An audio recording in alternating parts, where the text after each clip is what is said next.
السلام علیکم سامعین، ڈاکٹر اسرار احمد کے مزید بیانات سننے کے لیے ہمارے چینل کو سبسکرائب کریں تاکہ ہر نئی آنے والی ویڈیو آپ تک بآسانی پہنچ سکے۔ اپنے حقوق کو معاف کرنے میں وہ بہت سخی ہے۔ اس کے بعد آپ کچھ عرصے کے بعد پھر گناہ ہو گئے، پھر توبہ کریں، پھر گناہ ہو جائے پھر توبہ کریں، جڑے رہیں اللہ کے ساتھ۔ میں اس کی مثال دیا کرتا ہوں، کسی بچے کو ماں مار رہی ہے، وہ بچہ ماں ہی سے لپٹ رہا ہے، اسی طریقے سے اللہ سے لپٹے رہو اور سمجھو کہ ہاں یہ مجھ سے گناہ ہو رہا ہے، پھر دوبارہ۔ تو اس لیے کوئی حرج نہیں ہے۔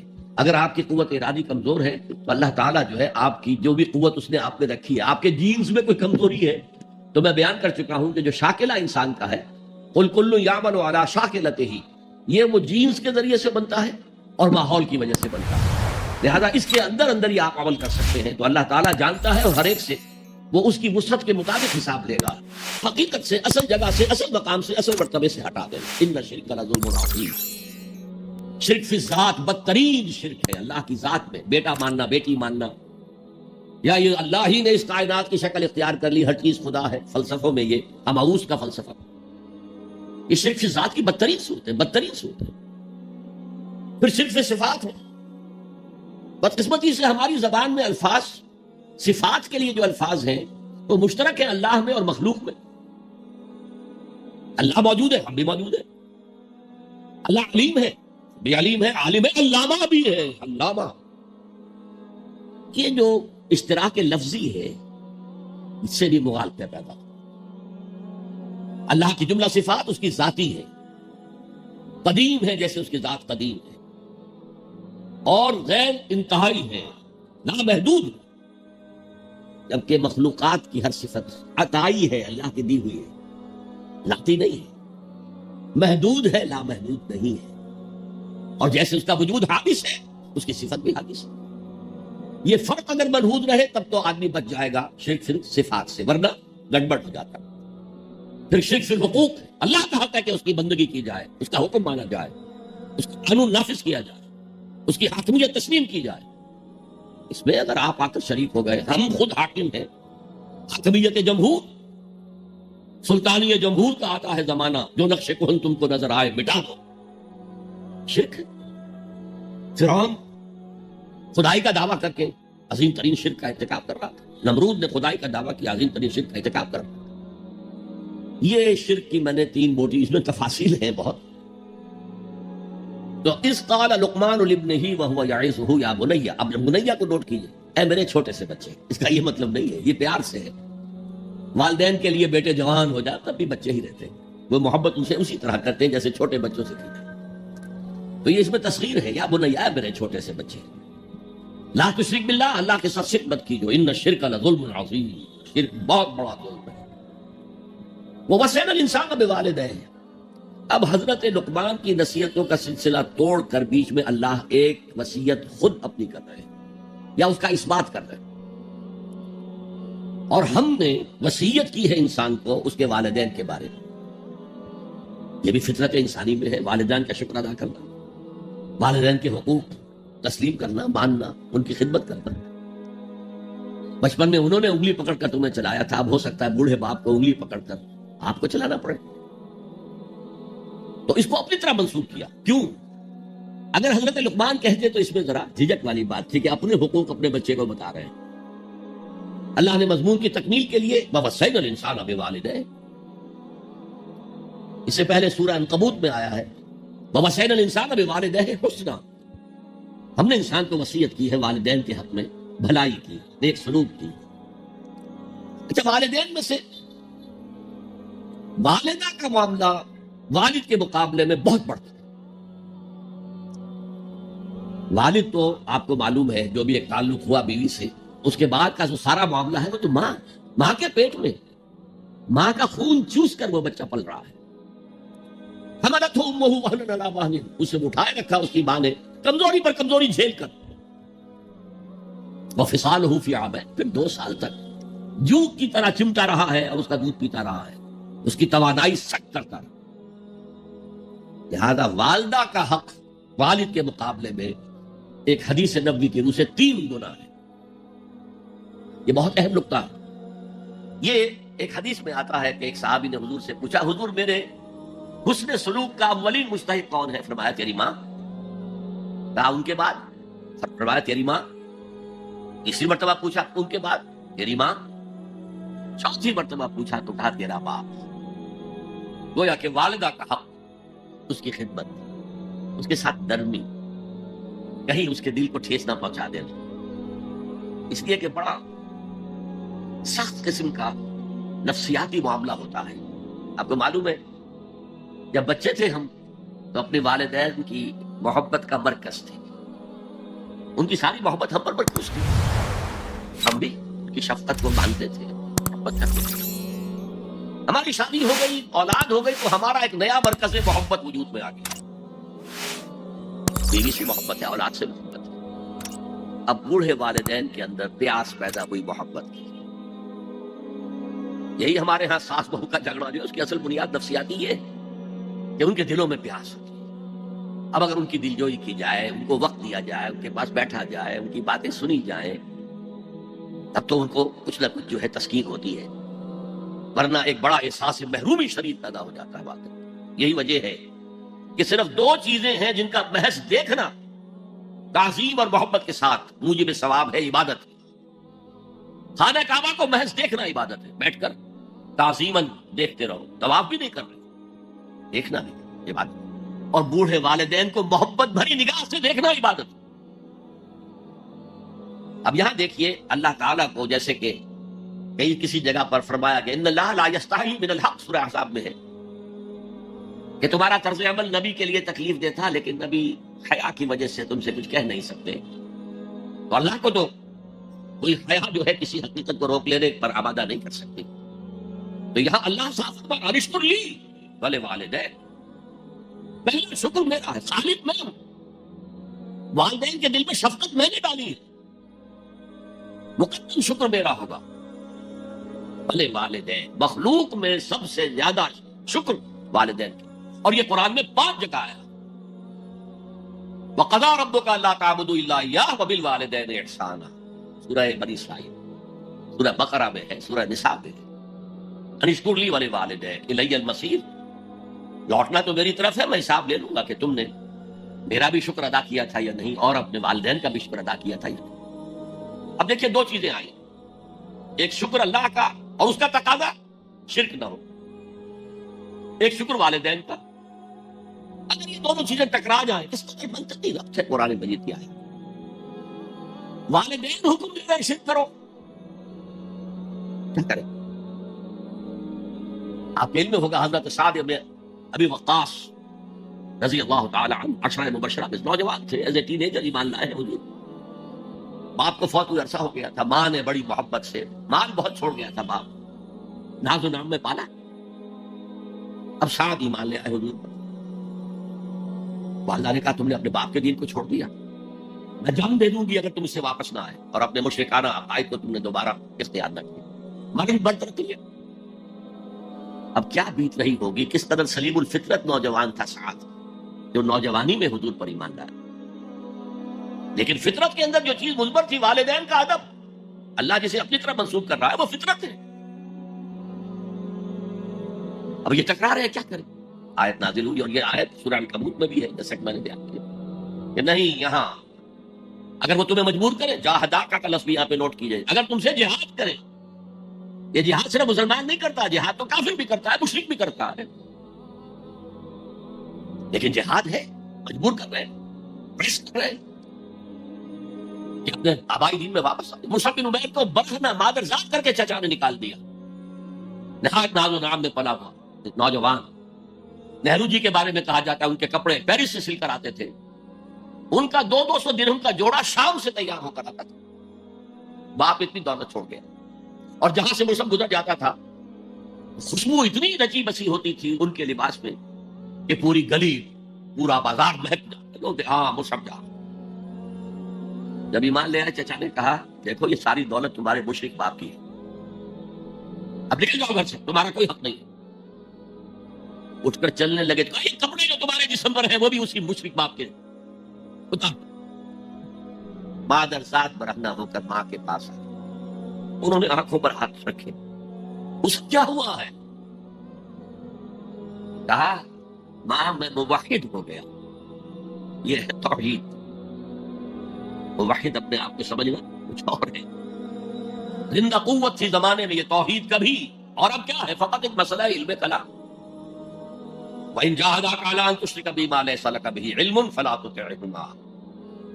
اچھا، یہ دو انداز آتے ہیں شرک کے بارے میں. مَا لَيْسَ لَكَ بِهِ علم، تمہارے پاس کوئی علم نہیں ہے ان ہستیوں کے بارے میں جن کے بارے میں کہا جاتا ہے کہ وہ خدا کی شریک ہے. عقل جو ہے یہ عقل انسانی تسلیم نہیں کرتی. ایک ہی ارادہ ہے، ایک ہی اسکیم ہے، ایک ہی حکمت ہے، ایک ہی پلان ہے جو پوری کائنات کو اپنے احاطے میں لیے ہوئے. یا کہا جاتا ہے ما لم ينزل به سلطانا، کسی ایسی ہستی کو شریک نہ کرو جس کے لیے اللہ نے کوئی سند نہیں اتاری. اللہ نے کہا میرے ساتھ یہ بھی شریک ہے تو ٹھیک ہے، ہم اللہ کو سجدہ کرتے ہیں اس کو بھی کرتے ہیں. جیسے کہ حضور سے کہلوایا گیا ان کا رحمان ولد فانا اول العابدین، اگر رحمان کا کوئی بیٹا ہوتا سب سے پہلے میں عبادت کرتا. کوئی نہیں ہے، نہ بیٹا ہے نہ بیٹی ہے. قل هو اللہ احد اللہ الصمد لم یلد ولم یولد ولم یکن له کفوا احد. تو فرمایا وَإِن جَاهَدَاكَ عَلَىٰ أَن تُشْرِكَ بِي مَا لَيْسَ لَكَ بِهِ عِلْمٌ فَلَا تُطِعْهُمَا. لیکن یہی توازن دیکھیے، یہ صرف اللہ کے کلام میں ہو سکتا ہے. یہ نہیں کہ پھر ان کو دفاع کرو، ان سے کوئی تعلق نہ رکھو. نہیں، صاحبهما فی الدنیا معروفا. ان کا کہنا تو مت مانو اس معاملے میں. اللہ کا حق احق ہے، بالا تر ہے، لیکن ان کے ساتھ دنیا میں رہو معروف طریقے سے. ان کے حقوق ادا کرو، چاہے مشرک ہے والدین، چاہے کافر ہے والدین. ان کی خدمت تمہارے ذمے ہے، ان کی ضروریات پورا کرنا تمہارے ذمے ہے اپنے مقدرت کے مطابق. صاحبہما فی الدنیا معروفا. اور واتبع سبیل من اناب الی، پیروی والدین کی ضروری نہیں ہے، اطاعت والدین کی لازمی نہیں ہے. لا طاعت لمخلوق فی معصیت الخالق، کسی مخلوق کی اطاعت نہیں کی جا سکتی اگر اس سے خالق کی معصیت لازم آ رہی. تو والدین کے لیے بھی ہے، اطاعت مطلق نہیں ہے، پیروی ان کی ضروری نہیں ہے. پیروی اس کی کرو جس نے اپنا رخ میری طرف کر لیا. ابھی اللہ کا کلام چلتا ہے، درمیان میں جو آیا اتباع اس کی کرو. دیکھو کون ہے جس نے اپنا رخ میری طرف کر لیا ہے، پیروی اس کی کرو، والدین کی نہیں. اسی لیے سورہ بقرہ کے 30 رکوع کی پہلی آیت جہاں حضور کی دعوت کا بیان ہے وہ کیا ہے؟ یا ایھا الناس اعبدوا ربکم الذی خلقکم والذین من قبلکم لعلکم تتقون. اے لوگوں، عبادت کرو، بندگی اختیار کرو، پرستش کرو اپنے اس رب کی جس نے تمہیں پیدا کیا، تم سے پہلوں کو بھی پیدا کیا. تمہارے آباء و اجداد بھی تو اسی کی مخلوق تھے، جیسے تم سے خطا ہو سکتی ان سے بھی ہو سکتی تھی. لہذا یہ دلیل نہیں. وہ کہتے تھے ما وجدنا علیہ آبانا، ہم تو اسی کی پیروی کریں گا جس میں ہم نے اپنے آباء و اجداد کو پایا. تو آباء و اجداد کی پیروی ضروری نہیں ہے. وَاتَّبِعْ سَبِيلَ مَنْ أَنَابَ إِلَيَّ ثُمَّ إِلَيَّ مَرْجِعُكُمْ، پھر میری ہی طرف تم سب کو لوٹنا ہے. فَأُنَبِّئُكُمْ بِمَا كُنتُمْ تَعْمَلُونَ، پھر میں گنتی کر کر کے نبا تنبیہ پوری طرح بتا دینا، آگاہ کر دینا. ایک تنبیہ ہے، وارن کرنا، ایک تنبیہ ہے. یہ ہے خبر دے دینا پوری طریقے سے، وضاحت کے ساتھ. نبا سے ہے. فَأُنَبِّئُكُمْ بِمَا كُنتُمْ تَعْمَلُونَ، جو کچھ کے عمل تم کرتے رہے. اب اس کے بعد پھر حضرت لقمان کی نصیحت. یا بنی انہا ان تک مثقال حبۃ من خردل، اے میرے بچے، انہا اس میں عمل کا معاملہ ہے. عمل سیئہ ہو یا حسنہ، ہا کی ضمیر مؤنث آئی ہے. انہا نیکی ہو یا بدی ہو. انہا ان تک مثقال حبۃ من خردل، اگر وہ رائی کے دانے کے ہم وزن بھی ہو، پھر وہ نیکی یا بدی. فتکن فی صخرۃ، کسی چٹان کے پیٹ میں گھس کر کیا گیا، او فی السماوات، یا فضاؤں میں کیا گیا، او خلاؤں میں کیا گیا، او فی الارض، یا زمین کے پیٹ میں کیا گیا ہو. یا کہ بے اللہ، اللہ اسے لے آئے گا، کائے کے لیے لے آئے گا؟ جزا و سزا کے لیے لے آئے گا. انسانی اعمال میرے بیٹے یہ جان لو ضائع ہونے والی چیزیں نہیں، ان کے بدلے نکلیں گے، ان کے نتائج نکلیں گے، ان کے بدلے مل کر رہے. چھوٹی سی چھوٹی چیز، رائی کے دانے کے ہم وزن بھی ہو. مثقال ثقل سے پتا ہے، ثقل کہتے ہیں بوجھ کو. تو اگر وہ رائی کے دانے کے ہم وزن بھی ہوگا تو کہیں نہیں چھپے گا. اسی لیے آیا نا وَمَن يَعْمَلْ مِثْقَالَ ذَرَّةٍ خَيْرًا يَرَهُ وَمَن يَعْمَلْ مِثْقَالَ ذَرَّةٍ شَرًّا يَرَهُ. کسی نے اگر ذرے کے ہم وزن نیکی کی ہوگی وہ بھی اپنے سامنے پائے گا، اور ذرے کے ہم وزن کوئی بدی کی ہوگی وہ بھی سامنے پائے گا۔ ان اللہ لطیف خبیر، یقیناً اللہ تعالی لطیف ہے، باریک بین ہے، اور خبیر ہے، باخبر ہر شے سے باخبر۔ لا یخفی علیہ شیء فی الارض ولا فی السماء، کوئی شے اس پر مخفی نہیں ہے، نہ زمین کی نہ آسمان کی۔ تیسری نصیحت، یا بنی اقم الصلاۃ وامر بالمعروف وانہی عن المنکر واصبر علی ما اصاب، اے میرے بچے نماز قائم رکھ۔ اب نماز سے مراد کون سی نماز ہے؟ آپ اس سے اپنی نماز نہ سمجھیے۔ ہم سے پہلے بنی اسرائیل کے اندر کچھ اور نماز کی شکل تھی، ہمیں کچھ اور نماز کی شکل دی گئی ہے، ہمیں نماز کے اوقات اور دیے گئے، ان کے کچھ اور تھے، لیکن کیا چاہے مشترک اللہ کے ساتھ ایک لا لگانے کی شکل، اللہ کے ساتھ تجدید عہد کرتے رہنا، اللہ تعالیٰ کے ساتھ ایک تعلق قلبی اور ایک ربط ذہنی برقرار رکھنے کا کوئی نظام ہونا چاہیے۔ وہ ستون مانو اسے، الصلاۃ عماد الدین، تو نماز قائم رکھ، میں نے ترجمہ رکھ کیا ہے، کر نہیں۔ ظاہر بات ہے کہ لقمان بھی نماز پڑھتے ہوں گے، جو بھی نماز تھی ان کی، اور یقیناً ان کا بیٹا بھی پڑھتا ہوں، اس لیے یہاں نماز قائم کر کی بجائے بہتر ترجمہ ہے نماز قائم رکھ۔ وامر بالمعروف وانہی عن المنکر، اب پھر فطرت کا معاملہ، فطرت انسانی واقف ہے کہ یہ شر ہے، یہ خیر ہے، جسے میں نے اس سے پہلے کہا ہے کئی مرتبہ، بیسک ہیومن موریلٹی جو پوری انسانیت کی میراث ہے، ہر مذہب میں وہی ہے، اسی کی بنیاد پر کچھ لوگ ڈیولپ کرتے ہیں فلسفہ وحدت ادیان، لیکن وہ بات درست نہیں ہے۔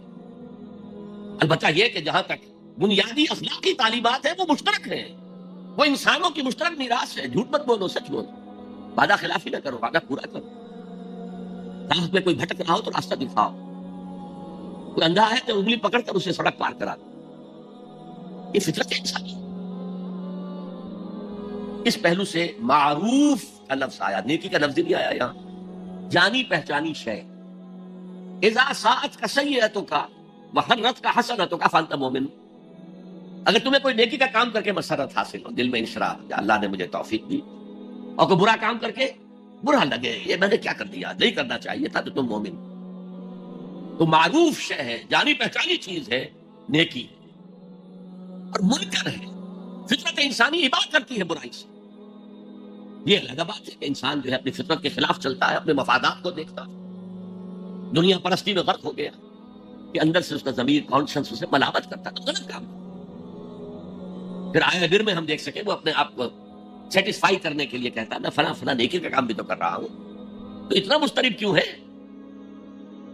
تو یہ سارا معاملہ معروف منکر، یا بنی اقم الصلاۃ وامر بالمعروف وانہی عن المنکر، اے میرے بچے نماز قائم رکھیو۔ انتقال کے وقت کی یہ وصیت، اور نیکی کا حکم دیتا ہے، معروف شے کا پرچار کریے، یہ وہی مضمون آ گیا سورۃ العصر کا، والعصر ان الانسان لفی خسر الا الذین آمنوا وعملوا الصالحات وتواصوا بالحق وتواصوا بالصبر۔ یا بنی اقم الصلاۃ، یہ عمل صالح، شرک سے بچ گئے، یہ ایمان ہے، توحید ہے، وامر بالمعروف وانہی عن المنکر، حکم دے نیکی کا، بھلائی کا، معروف کا، روک منع کر منکر سے، جس سے ابا کرتی ہے انسان کی فطرت، جس سے وہ جانتی ہے کہ یہ کام اچھا نہیں۔ وَاصْبِرْ عَلَىٰ مَا أَصَابَكَ، وہ صبر بھی آ گیا، وَتَوَاصَوْا بِالصَّبْرِ، اور پھر جو بیتے اس پر صبر کیجو، اس لیے کہ امر بالمعروف اور نہی عن المنکر بڑا کڑوا فعل ہے، یہ خاص طور پر نہی عن المنکر کسی کو اچھا نہیں لگتا، ریزنٹمنٹ ہوتی ہے۔ بچے بھی جیسا کہ میں عرض کر چکا ہوں، اگر آپ کہہ دیں بھائی یہاں مت کھیلو، یہ کھیلنے کی جگہ نہیں ہے، تو پھر اکثر و بیشتر اپنی عزت سلامت لے کر گھر جانا ممکن نہیں ہوگا۔ اور جو سب سے بڑا حق ہے، یہ زمین، یہ کائنات اللہ کی ہے، وہ اس کا حاکم ہے، اس کی حاکمیت قائم کرو۔ تو جو خدا بنے بیٹھے ہوں اپنی حاکمیت کا سکہ چلا رہے ہیں، وہ برداشت کریں گے؟ یہ دیکھیے عیسائیت میں یہ تصور موجود ہے، آخر ہے تو حضرت عیسیٰ نبی تھے نا، اللہ کے رسول تھے، ان کی جو سورہ فاتحہ ہے جیسے ہماری نماز کی کوئی رکعت نہیں ہو سکتی سورہ فاتحہ کے بغیر، اسی طرح لارڈس پریئر ہے ان کی جو سورہ فاتحہ کی جگہ، اور اس میں یہ جملہ Thy kingdom come, Thy will be done on earth as it is in heaven. اے رب تیری حکومت آئے، تیری سلطنت آئے، جسے آسمانی بادشاہت بھی کہا گیا، اے رب تیری بادشاہی آئے، Thy kingdom come, Thy will be done on earth.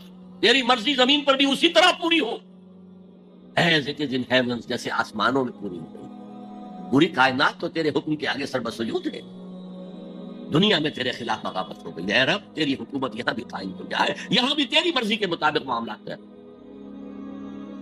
اب اس میں ظاہر بات ہے ریزنٹمنٹ ہوگا، جو خدائی کا تخت جمائے بیٹھے ہوں، جن کے ویسٹڈ انٹرسٹ ہوں، جو اس معاشرے میں پریولیج کلاسز ہوں، وہ کبھی گوارا نہیں کریں گے۔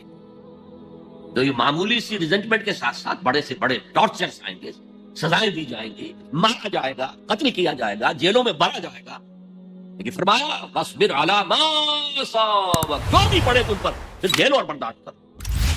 إِنَّ ذَلِكَ مِنْ عَزْمِ الْأُمُورِ، یہ بڑے عظیمت کے کاموں میں سے ہے،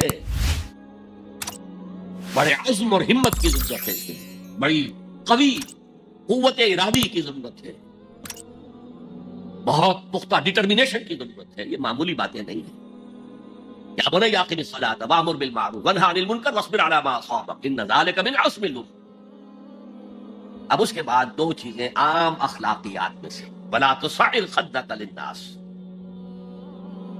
اپنے گال پھلا کر نہ رکھو لوگوں کے سامنے، اس لیے کہ جو شخص اس مقام پر پہنچ گیا ہے اب اس پر شیطان کا حملہ ایک ہی ہو سکتا ہے، اور وہ یہ کہ تکبر پیدا ہو جائے، دوسرے انسانوں کو وہ حقارت سے دیکھے، یہ کن گندگیوں میں پڑے ہوئے ہیں، یہ نالی کے کیڑے ہیں، نفرت پیدا ہو جائے، تکبر پیدا ہو۔ سعد جو ہے ایک بیماری کا نام تھا جو کہ گردن میں اونٹ کے ہوتی تھی، جس میں اونٹ ٹیڑھی ہو جاتی، تو یہ جسے آپ کہتے ہیں کج رخی، کج کولاہی، ٹوپی بھی کج رکھی ہوئی ہے، اور کوئی آپ سے بات کرتا ہے تو اس کی طرف منہ کر کے جواب نہیں دیتے، ایسے ہی جواب دے دیا۔ حضور کے بارے میں آتا ہے کہ کوئی بھی شخص اگر آپ سے بات کرتا تھا آپ پورے اس کی طرف مڑ کر اس کی بات سنتے تھے، یہ نہیں کہ بے اعتنائی کے ساتھ بس بات سنتے نہیں۔ وَلَا تُصَعِّرْ خَدَّكَ لِلنَّاسِ وَلَا تَمْشِ فِي الْأَرْضِ مَرَحًا، زمین میں اترا کر نہ چلے، اکڑ کر نہ چلے۔ ان اللہ لا يحب كل مختال فخور، یقیناً اللہ کو بالکل پسند نہیں ہے مختال بنا ہے خیل سے، اختیال، گھوڑے کی چال میں ایک تمکنت ہوتی ہے، وہ تمکنت آپ اپنی چال میں اختیار کریں گے تو وہ آپ کے غرور ذہنی کا انڈیکس ہوگا، اندر کا غرور ظاہر ہوگا کہ اس چال سے، گھوڑے کی تمکنت والی چال، ذرا تمشِ فی الارض مرحا، ان اللہ لا يحب كل مختال فخور، فخر کرنا، علم پر فخر ہو رہا ہے، تقوی پر فخر ہو رہا ہے، مال پر فخر ہو رہا ہے، اپنے سوشل سٹیٹس پر فخر ہو رہا ہے، اللہ کو پسند نہیں۔ وقصص مشیک، اپنی چال میں میانہ روی اختیار کرو، نہ بہت تیز نہ بہت آہستہ، لیکن یہ اصل میں مراد ہے پوری زندگی میں ایک میانہ روی۔ اگر کوئی تنگی ہے تو بالکل ہاتھ کھینچ لو، اگر کشادگی ہو گئی ہے تو اسراف اور تبذیر سے کام مت لو، میانہ روی اختیار کرو، درمیانی راستہ، اپنی چال میں، اپنی روش میں کہہ لیجیے، اپنی روش میں میانہ روی اختیار، وغضض من صوتک، اور اپنی آواز کو پست رکھے۔ یہاں تھوڑی سی وضاحت ضروری ہے، حدیث ہمیں یہ ملتی ہے کہ حضور جب خطبہ دیتے تھے تو الفاظ علی صوتہ، آپ کی آواز بہت بلند ہو جاتی تھی، واحمرت عیناہ، آپ کی دونوں آنکھیں سرخ ہو جاتی تھی، آپ اس طرح خطبہ دیتے تھے جیسے کوئی سپہ سالار اپنی فوج کو لڑنے پر آمادہ کر رہا۔ لہذا یہ وقت کی بات ہے۔ یہاں مراد کیا ہے؟ کسی وقت آپ کا کوئی آرگومنٹ کسی کے ساتھ ہو رہا ہے and you feel that you are losing the ground، آپ اپنی آواز بلند کر دیتے ہیں، اس کو اپنی آواز سے دبانا چاہتے ہیں، یہ نہیں۔ فرمایا مقصد فی مشیک وغضض من صوتک ان انکر الاصوات لصوت الحمیر، آواز کا بلند ہونا کوئی آواز کا حسن نہیں ہے. اگر ایسا ہوتا تو گدھے کی آواز بہت بلند ہوتی ہے، لیکن کسی کو پسند آتی ہے. اور یہاں انکر کا لفظ آ گیا، وہی منکر، ناپسند ہونا. اس میں سے انکر افعل کے بدل پر، کبیر سے اکبر، صغیر سے اصغر، علیم سے اعلم. اب اس کا تجزیہ کیجئے ان 8 آیات. اگر تو یہ کسی نبی کے امتی ہوتے تو اس کا بھی نام لیتے، اس کا بھی اتباع کرو، سنت کو مضبوطی سے پکڑو. جیسے شیخ عبد القادر جیلانی کی وصایا ہے جو انہوں نے اپنے بیٹے کو کی، شاہ ولی اللہ دہلوی کی وصایا ہے. کسی نبی کے امتی ہوتے تو یہ کہتے، نبی ہوتے تو جو کتاب اتری ہوتی کہتے تمسک بالکتاب، دیکھنا مضبوطی سے پکڑے رکھنا کتاب. یا خذ الکتاب بقوہ وآتیناہ الحکم صبیہ، کتاب کو مضبوطی سے تھام. اس کی کوئی یہاں تلقین نہیں. اچھا، جزائے اعمال کے بارے میں تو کہا اعمال ضائع نہیں ہوں گے. انسانی اعمال نیکی کے ہوں بدی کے ہوں ان کا نتیجہ نکل کر رہے گا. لیکن یوم قیامہ، آخرت، وزن اعمال، جنت، دوزخ، جو امور صرف نبی کے ذریعے معلوم ہو سکتے ہیں ان میں سے کسی ایک کا بھی ذکر نہیں. لہذا نہ وہ کسی نبی کے امتی تھے نہ خود نبی تھے. صرف فطرت، عقل سلیم، فطرت سلیمہ کی روشنی میں جہاں تک انسان پہنچ سکتا ہے اس کو یہاں بیان کر دیا. اب نوٹ کیجئے ایک نکتہ، سورہ فاتحہ جو ہماری نماز کا جزو لازم ہے اس میں یہی بات آپ کو ملے گی. ایسا شخص ہے جو پڑھ رہا ہے الحمدللہ، کہہ رہا ہے حمد الحمدللہ رب العالمین، کل شکر، کل ثنا اللہ کے لیے ہے جو تمام جہانوں کا رب ہے. الرحمن الرحیم، مالک یوم الدین، ایاک نعبد و ایاک نستعین. اب اہدنا الصراط المستقیم جو کہہ رہا ہے وہ کاہے کے لیے کہہ رہا ہے؟ یہ کس شخص کو ریپرزینٹ کیا جا رہا ہے؟ کون ہے یہ؟ کس کی دعا یہاں نقل کی جا رہی ہے؟ یہاں کل بھی نہیں ہے. آخر میں قل اعوذ برب الفلق، قل اعوذ برب الناس، وقل رب زدنی علما، یہاں تو نہیں ہے. اور یہ پورے قرآن مجید کی ام الکتاب، الفاتحہ، الشافیہ، الکافیہ، ام الکتاب. یہ اس کا اصل مخاطب نوٹ کیجئے، قرآن مجید کا اصل مخاطب وہ سلیم الفطرت اور سلیم العقل انسان، جن کے اندر نیکی بدی کا شعور بھی موجود ہو، جو نیکی کی راہ پر چلنا چاہے اور بدی سے بچنا چاہے.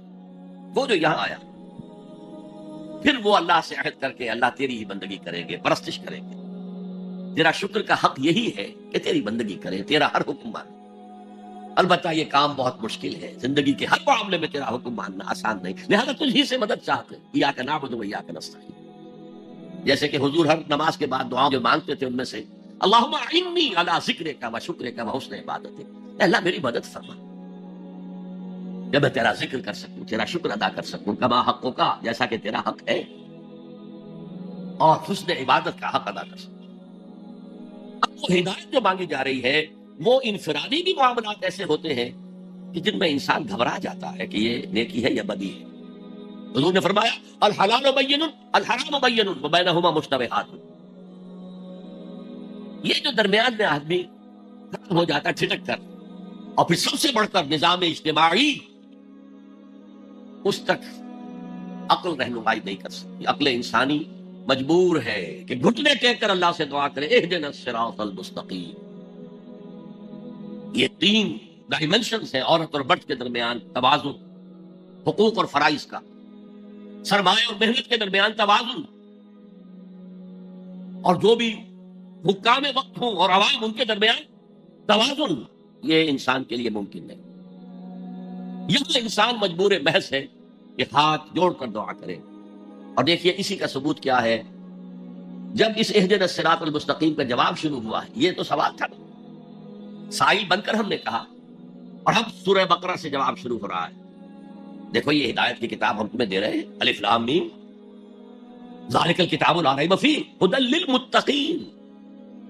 یہ ہدایت ہے صرف ان کے لیے جو بچنا چاہتے ہیں.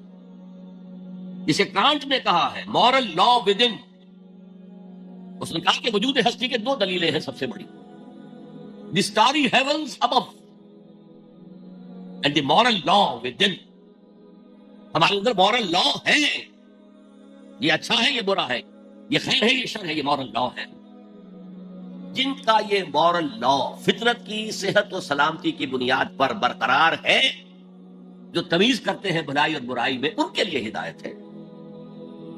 اولاً وہی آتے ہیں سلیم الفطرت لوگ، ابو بکر اور عثمان رضی اللہ تعالیٰ عنہما، والذین اتبعوہم بإحسان، پھر کچھ لوگ ان کے پیچھے پیچھے بھی آتے ہیں۔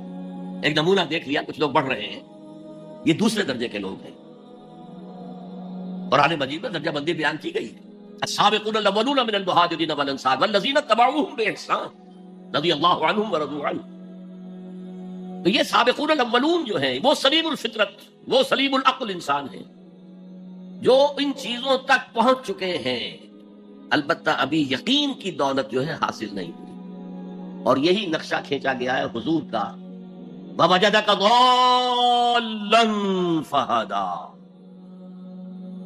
ضال کا ترجمہ جو ہے گمراہ بھی کر دیا جاتا ہے، ضال اسے بھی کہتے ہیں کہ کوئی شخص کسی کے عشق میں دیوانہ ہو جائے، اور ضال وہ بھی ہے جو ابھی حق کی تلاش میں سرگرداں ہے۔ تو جو غور و فکر غار حرا میں ہو رہا تھا، حدیث میں آتا ہے تحنسو یتحنسو فی، جا کر آپ وہاں عبادت کرتے تھے، تو وہ عبادت کیا تھی؟ کان صفت تعبدہ فی غار حرا التفکر والاعتبار۔ غار حرا میں آپ کی عبادت کی صفت کیا تھی؟ غور و فکر کہ کائنات کیا ہے۔ وہی جو سے فلسفی، جن کوسچن سے فلسفی گریپل کر رہا ہوتا ہے، دو ہاتھ کر رہا ہوتا ہے، وہی حضور اس سارے فکر کے مراحل سے گزرے ہیں اور قریب پہنچ گئے ہیں، تو دروازے پر دستک دی ہے، دروازہ کھلا ہے۔ وَوَجَدَكَ ضَالًّا فَهَدَىٰ، پردے اٹھا دیے اور ہدایت دے۔ اچھا، یہ تو آپ کے سامنے تعلق جو ہے ایمان کا عقل و فطرت کے ساتھ، میں سمجھتا ہوں کہ کسی نہ کسی درجے میں واضح ہو۔ اب میں آپ کو اس کا سنتھسس بتاتا ہوں۔ یہ عقل و فطرت جو ہے، اللہ کو پہچاننا کلیتاً فطرت پر مبنی۔ انسان کی فطرت میں، اس کی روح میں اللہ کی معرفت، اللہ کی محبت موجود ہے، اس پر ظہور کے پردے پڑ گئے ہیں، تم ادھر متوجہ ہی نہیں ہوتے، تم نے کبھی اپنے قلب کی گہرائیوں میں اتر کر دیکھا ہی نہیں، تم تو باہر کی دنیا میں مگن ہو، مادی دنیا میں لگے ہو۔ کچھ تو بقول شاہ ولی اللہ وہ حیوانیت کی سطح پر آ جاتے ہیں بیچارے، صبح سے شام تک کی کمر توڑ دینے والی محنت کے بعد بھی ان کی بنیادی ضرورتیں زندگی کی پوری نہیں ہوتی۔ وہ کیا کسی سے لو لگائیں گے، کیا خدا کو یاد کریں گے؟ کاد الفقر و یکون کفرا، یہ فقر اور احتیاج اور مفلسی تو انسان کو کفر تک پہنچا دیتے، حضور کی حدیث۔ تو تم ادھر متوجہ ہو، ہماری طرف متوجہ نہیں ہوتے۔ حضرت ابراہیم کا قول کیا تھا؟ انی وجہت وجہی للذی فطر السماوات والارض حنیفا وما انا من المشرکین۔ اور یہ نماز کا افتتاح بھی، انی وجہت وجہی، میں نے اپنا رخ سیدھا کر لیا ہے اللہ کی طرف، حنیف یکسو ہو کر، دائیں بائیں کوئی میری توجہ نہیں جا رہی۔ یہ ہے در حقیقت اس عبادت کا تقاضا، جو کہ شکر کا لازمی نتیجہ۔ اب اس کا سنتھیسس دیکھیے، میں نے کہا کہ سب سے پہلے ایمان باللہ وہ کلیتاً فطرت پر، اسی لیے کانٹ نے یہ ثابت کیا، ایک کریٹیک آف پیور ریزن، اس کی کتاب جس نے ہنگامہ پیدا کر دیا تھا پورے یورپ میں۔ اس وقت تک کرسچینٹی ڈومیننٹ تھی اور مذہب ایک اہم عنصر تھا انسانی زندگی کا۔ اس نے کہا اللہ کے وجود کے لیے جتنے منطقی دلیلیں دی گئی ہیں سب غلط ہیں، میں سب کو کاٹ کر دکھاتا ہوں۔ جیسے ہم کہتے ہیں لوہے کو لوہا کاٹتا ہے، منطق نے منطق کو کاٹ دیا۔ There is no logical reason to prove the existence of God. A critique of pure reason، میں نے کہا تھا pure reason، عقل خالص جو فطرت سے رہنمائی نہیں لے رہی۔ وہ فلسفہ جو ہے اس کی منزل کیا ہے؟ اگنوسٹسزم یا اسکیپٹسزم، لاحدریت یا ارتیابیت۔ پھر اس نے ایک کتاب لکھی بعد میں، کریٹیک آف پریکٹیکل ریزن۔ اس نے کہا کہ عملی طور پر انسان اخلاق حسنہ اختیار کر ہی نہیں سکتا جب تک کہ خدا کو نہ مانے۔ یہ نیسیسٹی ہے انسان کو کہ مانے۔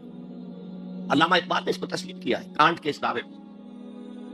وہ ان کی کتاب ہے reconstruction of religious thought in Islam, کہ کوئی منطقی دلیل خدا کے وجود کو ثابت نہیں کر سکتی۔ متکلمین نے کوششیں کی ہیں، لیکن دلیل کو کاٹ دیتی ہے، منطق کا توڑ کر دیتی ہے۔ وہ صرف قرآن نے لفظ آیت استعمال کیا جو میں نے بیان کیا تھا۔ اس کائنات میں ہر شے اللہ کی نشانی ہے. جیسے آپ کو اپنے کسی دوست کی دی ہوئی کوئی شے دیکھتے ہی دوست یاد آ جاتا، ایسے ہی آفاق و انفس میں اللہ کی نشانیاں ہیں. تمہارے اندر بھی اللہ کی نشانیاں ہیں. ذرا توجہ تو کرو، آفاق کو دیکھو، کھول آنکھ، فلک دیکھ، زمین دیکھ، فضا دیکھ. افلا ينظرون الى الابل كيف خلقت والى السماء كيف رفعت والى الجبال كيف نصبت والى الارض كيف سطحت فذكر انما انت مذکر. کیا یہ دیکھتے نہیں، غور نہیں کرتے اونٹ کو کیسے پیدا کیا گیا، کتنا اپنے ماحول کے ساتھ ملازمت رکھتا ہے. 7 دن نہ کچھ کھانے کو ملے نہ پینے کو ملے، اسے کوئی پرواہ نہیں. اس صحرا نہ قدق صحرا کا جہاز، وہ دیکھتے نہیں آسمان کیسے بلند کر دیا گیا، دیکھتے نہیں پہاڑ کیسے گاڑ دیے گئے، دیکھتے نہیں زمین کیسے پھیلا دی گئی. اے نبی آپ یاد دہانی کرائیے، یہ نشانیوں کی طرف متوجہ کر دیجئے. آپ سوائے یاد دہانی کرانے والے کے اور کچھ نہیں ہے. آپ کے ہاتھ میں اختیار نہیں ہے کہ آپ اللہ کو منوا لیں. یہ تو تمہارے اندر سے فطرت سے ابھر کر گواہیاں ہیں. اب دیکھیے اس کے لیے آیت، جسے میں یہ قرآن مجید کی طویل آیات میں سے جیسے آیت البر ہم نے پڑھی، ان فی خلق السماوات والارض واختلاف اللیل والنہار والفلک التي تجری فی البحر بما ينفع الناس وما انزل الله من السماء من ماء فاحیا به الارض من بعد موتها وبث فيها من كل دابة وتصریف الرياح والسحاب المسخر بين السماء والارض لآیات لقوم یعقلون. یقیناً آسمان اور زمین کی تخلیق میں، رات اور دن کے الٹ پھیر میں، اس کشتی یا جہاز میں کہ جو ایسا سامان لے کر چل رہی ہوتی ہے جو لوگوں کو نفع پہنچاتی ہے، اور وہ جو اللہ نے آسمان میں سے پانی اتارا اور اس سے زمین کو اس کی موت کے بعد زندہ کر دیا اور زمین میں پھیلا دی ہر طرح کے جاندار، اور یہ ہواؤں کا چلنا اور یہ بادل جو مسخر ہے زمین و آسمان کے مابین، ان میں سے ہر ایک نشانی ہے، پہچانو. کیا مطلب؟ تم نے کسی مصور کی تصویر دیکھی، تعریف تصویر کی کرتے ہو یا مصور کی کرتے ہو؟ مصور کا کمال ہے، تصویر میں کیا ہے؟ ہم وہ اپنے منہ سے بول رہی ہے، اپنی زبان حال سے اپنے بنانے اپنے مصور کی تعریف کر رہی ہے. جو کائنات کا ذرہ ذرہ اللہ تعالیٰ کی نشانی ہوتا ہے. شیخ سعدی نے کہا، بڑا پیارا شعر ہے، برگ درختان سبز در نظر ہوشیار ہر ورق دفترست از معرفت کردگار. یہ جو سبز درختوں کے پتے ہیں، ایک نگاہ ہوشیار جو کہ ان کی حقیقت کو پہچان سکے، اس کے نزدیک ہر پتا معرفت کردگار کا ایک بہت بڑا دفتر ہے. اور آج ہمیں معلوم ہے ہر پتا ایک فیکٹری ہے، فوٹو سنتھسس کا عمل اس میں ہو رہا ہے، سورج کی انرجی کو جذب کیا جا رہا ہے. برگ درختان سبز در نظر ہوشیار ہر ورق دفترست از معرفت کردگار. وہ جو آیت میں نے آپ کو سنائی اسے میں نے نام دیا ہے آیت الآیات. اتنی آفاقی آیات کسی اور آیت میں جمع نہیں کی گئی جتنا بڑا گلدستہ خیال. ان فی خلق السماوات والارض واختلاف اللیل والنہار والفلک التي تجری فی البحر بما ينفع الناس وما انزل الله من السماء من ماء فاحیا به الارض بعد موتها وبث فيها من كل دابة وتصريف الرياح والسحاب المسخر بين السماء والارض لآیات لقوم یعقلون. دوسری طرف تمہارے اندر بھی ہے، سنوریہم آیاتنا فی الآفاق وفی انفسہم. بے دل نے خوب کہا تھا، یہ چوٹی کے شعراء میں سے رہے ہندوستان کے، یہاں تک کہ غالب کو کہنا پڑا کہ طرز بے دل میں ریختہ لکھنا اسد اللہ خان قیامت ہے. آسان نہیں ہے طرز بے دل میں اردو میں شاعری کرنا، وہ فارسی کے شاعر تھے. ستمست گر حوست کشد کے بسیر سر و سمندرا تجھے غنچہ کم نہ دمیدئی در دل کشا بچمن درا. کتنے ستم کی بات ہے. تمہاری خواہش آمادہ کرتی ہے کہ چلو چمن میں دیکھو، پھولوں کی بہار دیکھو، درختوں کی بہار دیکھو، گھاس کے اوپر چہل قدمی کرو. ارے تم خود ایک پھول سے زیادہ کھلے ہوئے ہو. کبھی اپنے دل کا دروازہ کھول کر اس میں داخل ہو کر اپنے حسن معنوی کا مشاہدہ کرو. ستمست گر حوست کشد کہ بسیر سر و سمندرا تجھے غنچہ کم نہ دمیدئی. دمکتا ہوا غنچہ ہو تم خود، گر دل کو شاہ بچمندرا. آیات الہیہ اندر بھی موجود. اچھا، ان آیات کے ذریعے سے اللہ کی پہچان ہو گئی، اللہ یاد آ گیا، تھا اندر موجود، اللہ کی علم اور معرفت موجود تھی. بندے آ گئے تھے، ظہور تھا. یا جیسے ایک جگہ کہا گیا کلا بل رانا علی قلوبہم، ان کے دلوں کے اوپر جو بھی بدکاریاں وہ کرتے رہے ہیں اس سے زنگ لگ گیا، حجابات آ گئے. شیخ علی حجویری رحمت اللہ علیہ، جنہیں داتا گنج بخش کہا جاتا ہے، اگرچہ یہ لفظ نہیں کہنا چاہیے، انہوں نے کتاب کا نام کیا رکھا؟ کشف المحجوب. بھی ہے جو اللہ کے سوا کوئی مد مقابل گھڑ لیتے ہیں، پکڑ لیتے ہیں، اور ان سے وہ محبت کرنے لگتے ہیں جو اللہ سے کرنی چاہیے. اپنے نفسی کو معبود بنایا ہوا ہے، دولت کو معبود بنایا ہوا ہے، دولت پرست، سرپرست، نفس پرست. وطن کو معبود بنا لیا ہے، وطن پرست. قوم کو معبود بنا لیا ہے، قوم پرست. بہت چھلانگ لگائی تو انسان پرست یا انسان دوست، ہیومنزم.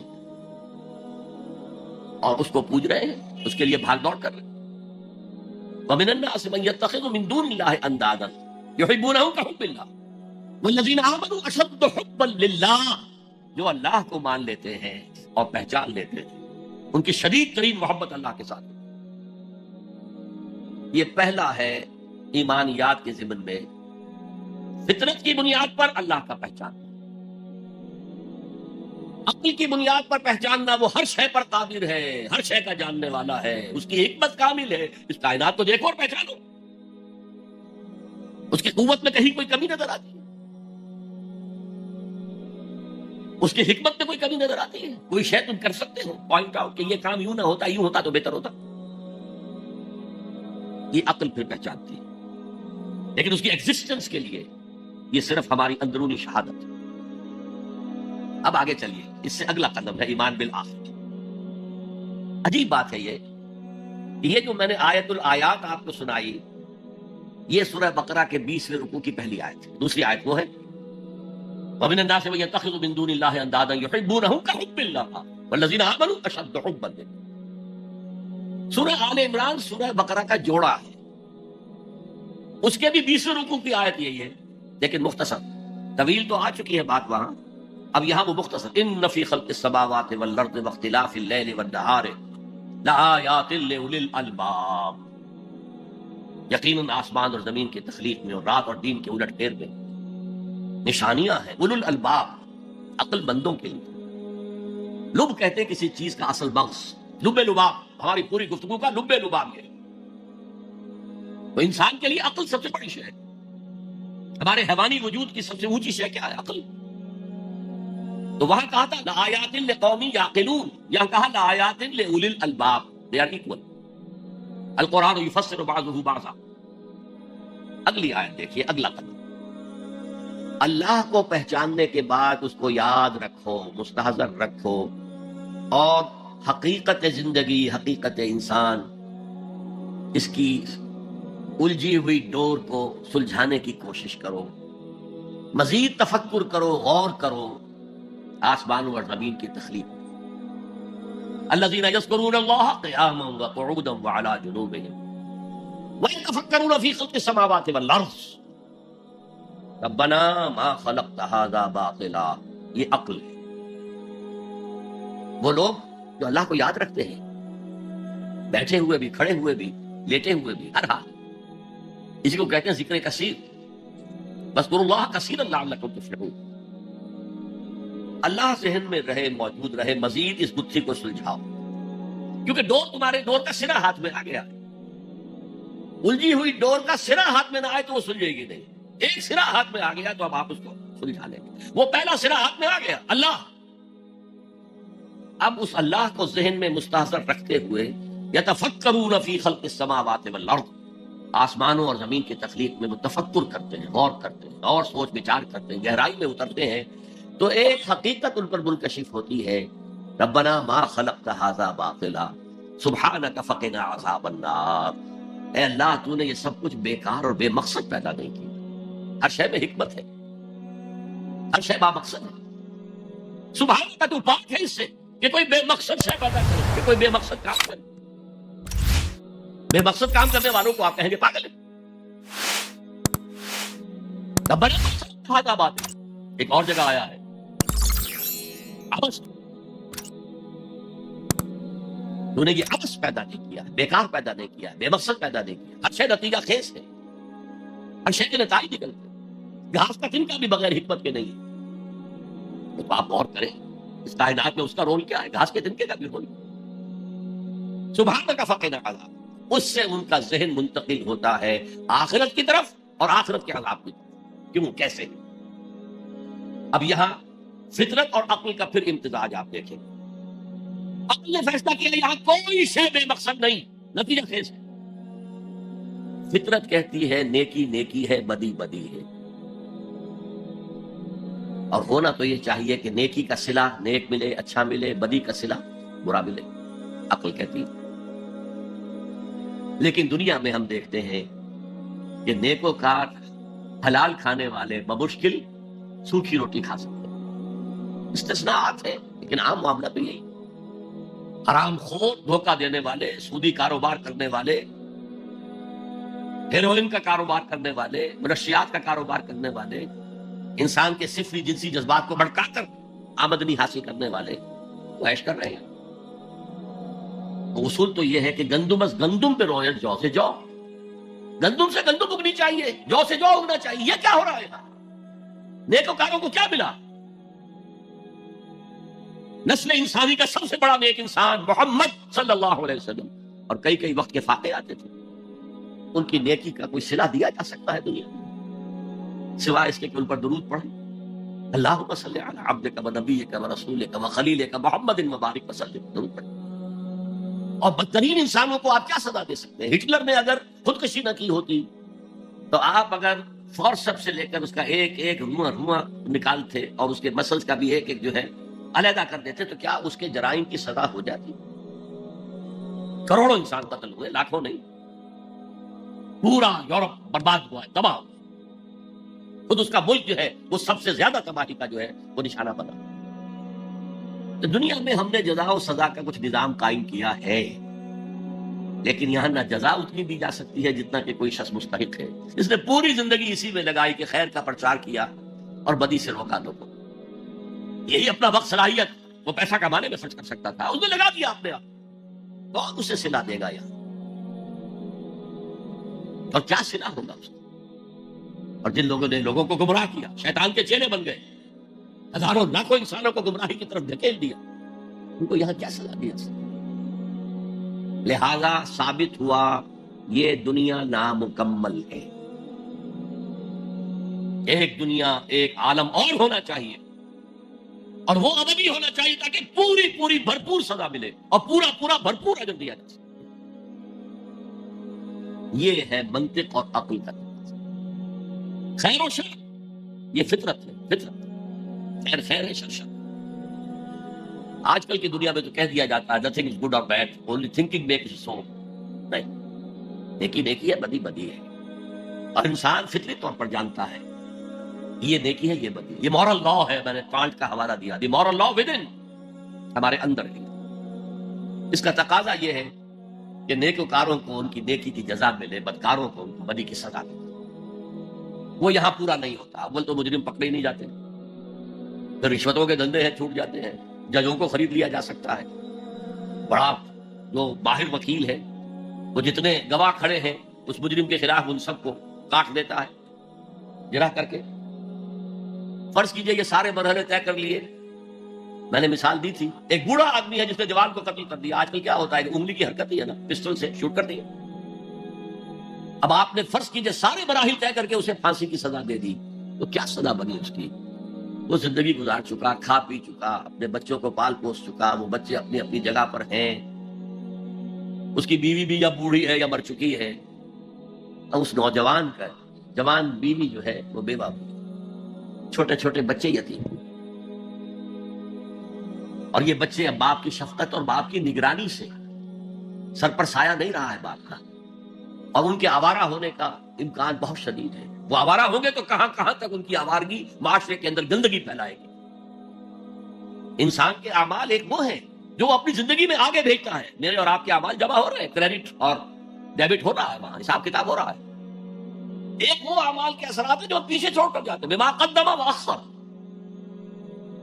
وہ جو پیچھے اثرات ہیں. آج جو کوئی نماز پڑھ رہا ہے وہ حضور کے طفیل ہی پڑھ رہا ہے, جو روزہ رکھ رہا ہے وہ حضور کے طفیل روزہ رکھ رہا ہے. حضور ہی نے سکھایا تھا. اسی لیے کہتے ہیں اللہم صلی علی محمد بعدد من صلی وصام، بارک علی محمد بعدد من قام، سجدہ وقام کہہ لیجیے، رکع وقام کہہ لیجیے.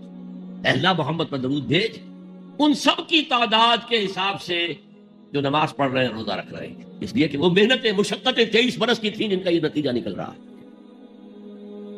تو یہ ہے ایمان باللہ سے ایمان بالآخرت تک فطرت اور عقل کی رہنمائی. الذین یذکرون اللہ قیاما وقعودا وعلی جنوبہم ویتفکرون فی خلق السماوات والارض ربنا ما خلقت هذا باطلا سبحانک فقنا عذاب النار ربنا انک من تدخل النار فقد اخزیتہ وما للظالمین من انصار. اے اللہ جن کو بھی تو جہنم میں داخل کر دے گا ان کو تو رسوا کر دے گا، وہ رسوا ہو جائے گا، اور ایسے ظالموں کا کوئی مددگار نہیں ہوگا، کوئی تیرے فیصلے کو بدلنے والا نہیں ہوگا، کوئی تیری احتساب کے راستے میں حائل ہونے والا نہیں ہوگا، کوئی تیرے محاسبے کے رخ کو موڑنے والا نہیں ہوگا، کوئی مددگار نہیں.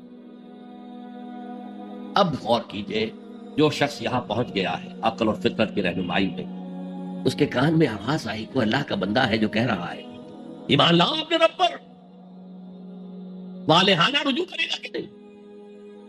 دیکھنا تقریب کی لذت کہ جو اس نے کہا میں نے یہ جانا کہ یہی میرے دل میں تھا. اگلی آیت کیا ہے؟ ربنا اننا سمعنا منادیا ینادی للایمان. پروردگار ہم نے ایک منادی کرنے والے کی ندا سنی، وہ ایمان کی ندا لگا رہا تھا، ایمان کی صدا بلند کر رہا تھا. ان آمنوا بربکم، اپنے رب پر ایمان لاؤ. فآمنا،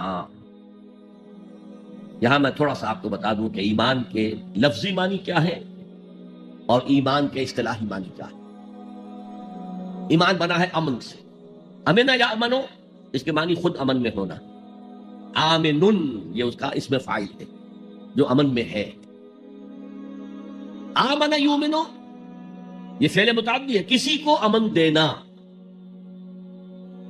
اور اس کا اسم فاعل ہے مؤمن، امن دینے والا. اور اللہ کا نام ہے المومن، وہ امن دینے والا، پیس گیور، شانتی دینے والا، اطمینان دینے والا. اچھا، جیسے انگریزی میں ہے ورب کے بعد پروپوزیشن سے مفہوم بدلتا ہے، عربی میں بھی ہے، لیکن انگریزی اور عربی میں فرق یہ ہے کہ وہاں مفہوم اتنی دور چلا جاتا ہے کہ اس کا اصل روٹ سے کوئی تعلق نہیں رہتا.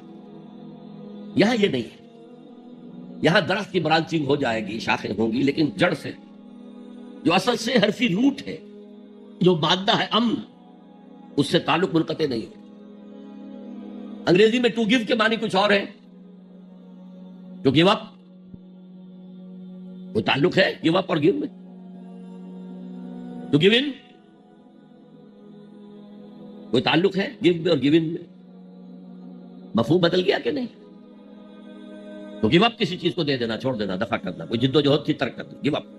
گیو اپ، گیو ان کسی کے سامنے سر جھکا دینا، اطاعت قبول کرنا. عربی میں ایمان کے ساتھ اگر بے لگ جائے، با عربی میں اسے با کہیں، یا لام لگ جائے، تو اس کے معنی ہے کسی کی تصدیق کرنا. آمنا بہی، اس نے اس کی تصدیق کی، یہ گہری تصدیق ہوتی ہے وثوق کے ساتھ.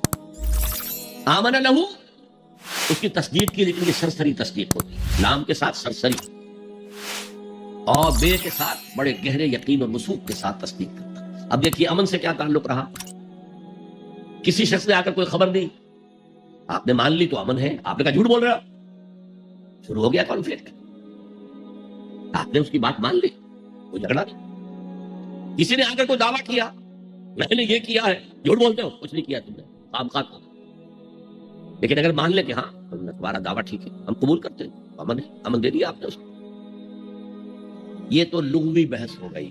امن کا مادہ امن، امنا یا امنو ثلاثی مجرد میں امن میں ہونا. آمن اس سے اس میں فاعل، آمن یؤمن ایمانن باب فعال، کسی کو امن دینا، اس میں فاعل. مومن، المومن اللہ کا نام. ایمان کے ساتھ با یا لام لگ گیا تو تصدیق، با کے ساتھ ہے تو گہری تصدیق، وثوق کے ساتھ تصدیق. اور لام کے ساتھ ہے تو سرسری سی تصدیق۔ اب ایمان کا اصطلاحی مفہوم کیا ہے؟ تصدیق بما جاء بہ النبی صلی اللہ علیہ وسلم۔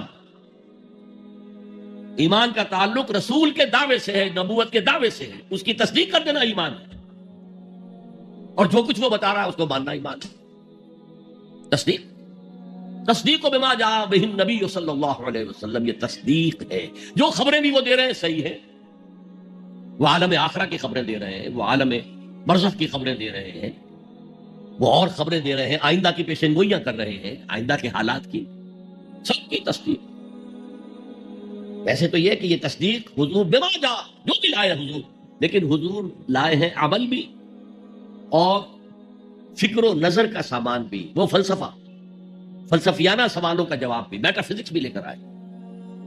ایمان کا جو ہے اطلاق وہ صرف میٹا فزیکل جو تعلیم ہے اس پر ہوتا، اور وہ تمام نبیوں کی ایک ہی رہی ہے۔ اللہ پر ایمان، جو وقت کا رسول ہے اس پر ایمان، جو بھی کتاب ہے اس پر ایمان، آخرت کا ایمان، بعث بعد الموت کا ایمان، اسی طریقے سے جنت اور دوزخ کا یقین، حساب کتاب کا یقین، وزن اعمال کا یقین۔ یہ چیزیں ہیں کہ جو ایمان میں اصطلاحاً شامل ہیں، اگرچہ وہ اصطلاح جو ہے وہ کور کرتی ہے شریعت کو بھی، احکام کو بھی، ڈوز کو بھی، ڈونٹس کو بھی، یہ کرو یہ نہ کرو، لیکن جو استعمال ہے وہ در حقیقت ایمان کا اس میٹا فزیکل کانسیپٹ پر۔ اب یہاں فرمایا ربنا اننا سمعنا منادیا ینادی للایمان ان آمنوا بربکم فآمنا۔ پروردگار، ہم نے سنا ایک منادی کرنے والے کو، وہ ندا لگا رہا، صدا لگا رہا ایمان کی، کہ لاؤ ایمان اپنے رب پر، یقین کرو اپنے رب پر، توثیق کرو اپنے رب کی، تصدیق کرو اپنے رب کی۔ فآمنا، تو ہم ایمان لے آئے۔ ربنا فاغفر لنا ذنوبنا، اے رب ہمارے گناہوں کو بخش دے۔ اب تک ہم غفلت میں تھے، جو کوتاہیاں سرزد ہوئی ہیں، جو خطائیں ہوئی ہیں، معاف فرما۔ وکفر عنا سیئاتنا، ہمارے دامن کردار پر جو داغ اور دھبے ہیں انہیں دور کر دے، ہٹا دے، اور ہمارے نامہ اعمال پر جو دھبے لگے ہیں اللہ اسے دھو دے، ہمارے اعمال نامے کو پاک و صاف کر۔ ربنا فاغفر لنا ذنوبنا وکفر عنا سیئاتنا وتوفنا مع الابرار، ہمیں وفات دی جو، یعنی موت تک ہم اس پر قائم رہے، اور جو تیرے ابرار بندے ہیں بہت نیک، ان کے ساتھ ہمیں وفات دی۔ ربنا فاغفر لنا ذنوبنا وكفر عنا سيئاتنا وتوفنا مع الابرار ربنا وآتنا ما وعدتنا على رسلك ولا تخزنا يوم القيامة۔ اور اے رب ہمیں وہ سب کچھ دیجو جس کا تو نے وعدہ کیا تھا ہمارے ساتھ اپنے رسولوں کے ذریعے، تمہیں جنت دیں گے، ان میں یہ نعمتیں ہوں گی، تمہیں اللہ کا دیدار نصیب ہوگا۔ جو آخری نعمت اہل جنت کو ملے گی وہ دیدار الہی ہے، یہ سب سے بڑی نعمت ہے، سب سے بڑی دولت ہے۔ آتنا ما وعدتنا علی رسلک ولا تخزنا یوم القیامہ، اے اللہ قیامت کے دن ہمیں رسوا نہ کیجیے۔ قرآن مجید میں آیا ہے حساب یسیر، آسان حساب، اللہم حاسبنا حسابا یسیرا، اے اللہ ہم سے آسان حساب دیجیے۔ اور وہ آسان حساب حضور نے فرمایا کیا ہوگا؟ بس مقدمے کی فائل پیش ہوگی، سرسری سا اللہ پگاڑ ڈالیں گے اور بس فارغ جاؤ۔ تو اے پروردگار ہمیں دیجو وہ سب کچھ جس کا تو نے ہم سے وعدہ کیا اپنے رسولوں کی وساطت سے۔ ولا تخزنا یوم القیامہ انک لا تخلف المیعاد، یقیناً تو اپنے وعدے کی خلاف ورزی کرنے والا نہیں ہے۔ ہمیں اندیشہ ہے کہ ہم ان وعدوں کا مصداق بن سکیں گے کہ نہیں، تو اپنے وعدے کے خلاف کرنے والا نہیں ہے، لیکن یہ کہ ان وعدوں کا مصداق بننا، ان وعدوں کا مستحق قرار پانا جو ہے، ہمیں اگر شک ہے تو اس میں ہے، انک لا تخلف المیعاد، ہمیں کوئی اندیشہ نہیں ہے کہ تو اپنے وعدے سے پھر جائے۔ اب جو لوگ اس طریقے سے سلیم الفطرت سلیم العقل انسان، فطرت کے اشاروں اور عقل کی رہنمائی میں سفر کرتے ہوئے یہاں تک پہنچے، اور پھر نبی کی آواز پر انہوں نے لبیک کہا، ان کی سیرت و کردار کا نمونہ کیا ہے؟ یہ لوگ وہ نہیں ہو سکتے جو ایمان لانے کے بعد گھروں میں بیٹھ رہے ہیں، ان میں آگ بھر گئی ہے، اب وہ اللہ کے دین کے لیے، اس دعوت کو پھیلانے کے لیے تن من دھن لگا ہے۔ لہذا اس دعا کا جو جواب، یہ بڑی عظیم دعاؤں میں سے ہے. اور سورہ بقرہ اور سورہ آل عمران کے جوڑے ہونے کی ایک علامت یہ بھی ہے، جیسے دونوں کا آغاز الف لام میم سے ہوتا ہے، دونوں کے شروع میں قرآن کی عظمت کا بیان ہے، دونوں کے اختتام پر عظیم دعائیں ہیں. ربنا لا تؤاخذنا ان نسینا او اخطانا، بڑی لمبی دعا ہے. یہاں پر بھی یہ 3 آیتیں ہیں، لیکن فرمایا فاستجاب لهم ربهم، ان کے رب نے ان کی دعا قبول کر. انی لا اضیع عمل عامل منکم، کہ میں تم میں سے کسی عمل کرنے والے کے کسی عمل کو ضائع کرنے والا نہیں ہوں. من ذکر او انثی، چاہے وہ مرد ہو چاہے عورت. یہاں یہ مساوات مرد و زن کا جو قرآنی نظریہ اس کو سمجھ لیا. بحثت یہ انسان دونوں برابر ہیں، صرف انسانیت میں برابر کے شریک ہیں. مرد اونچا نہیں، افضل نہیں، عورت نیچی نہیں، گھٹیا نہیں. اخلاقی میدان میں دونوں برابر ہیں. جو میں نے انگریزی کی نظر سنائی تھی، no mysteries here, no special boon for the high and not for the low. نہیں، charities that soothe and bless and heal are scattered over the main like flowers. برابر، روحانی ترقی میں برابر ہے، صدیقیت میں برابر ہے. صرف نبوت عورت کو نہیں ملتی، اس لیے کہ نبوت کا فرض ادا کرنا بہت کٹھن ہے. جو معاشرے کی طرف سے مشرکانہ اور کافرانہ ماحول کی طرف سے جو پھر پریشر آتا ہے، جو پرسیکیوشن ہوتی ہے، جو ٹارچر ہوتا ہے، عورتوں کے لیے اس کا برداشت کرنا آسان نہیں. لیکن پھر بھی صحابیات نے اس کی مثالیں قائم کی ہیں. تاہم نبوت کی ذمہ داری، بھاری ذمہ داری، جس کو خود اللہ نے فرمایا انا سنلقی علیک قولا ثقیلا، اے نبی ہم آپ پر ایک بہت بھاری بات ڈالنے والے ہیں، بہت بھاری. ان تمام اعتبارات سے مرد اور عورت میں کوئی فرق نہیں ہے. من ذکر او انثی، جو نیکی عورت کمائے گی اس کے لیے ہے، جو غلطی کرے گی، خطا کرے گی، گناہ کرے گی، اس کا وبال اس پر ہے. جو نیکی مرد کمائے گا وہ اس کے لیے ہے، جو غلط کام کرے گا اس کا وبال اسی پر. من ذکر او انثی، اور یہاں بڑا پیارا لفظ آیا ہے بعضکم من بعض. تمہیں فرق کیسے ہو سکتا ہے؟ تم ایک دوسرے میں سے ہو. ایک ہی باپ کے نطفے سے تو بیٹا بھی ہے، بیٹی بھی ہے، اور ایک ہی ماں کے رحم میں تو پرورش پائی ہے بیٹے نے بھی اور بیٹی نے بھی. اونچ نیچ کیسے ہو جائے گی؟ ان سطحوں پر قرآن سب سے زیادہ مدعی ہے مساوات مرد و زن کا. لیکن ذمہ داریاں معاشرے میں کیا ہوگی، دونوں کا دائرہ کار کیا ہوگا، ان کی جسمانی ساخت، ان کی نفسیاتی ساخت کے اعتبار سے ان کے فرائض، یہ چیزیں، اور خاص طور پر جو معاشرے کی یونٹ ہے، معاشرے کی اینٹ ہے، فصیل بنی ہوئی ہے اینٹوں سے. اینٹیں کمزور ہوں گی تو فصیل کمزور ہوگی. تو یہ جو ایک اینٹ ہے، ایک فیملی ہے، اس فیملی کے ادارے کو مستحکم رکھنے کے لیے اس کا head of the state, head of the institution ایک ہی ہوگا، اور وہ مرد ہے، عورت نہیں ہوگی. ایک مرد اور ایک عورت when they enter into agreement of marriage،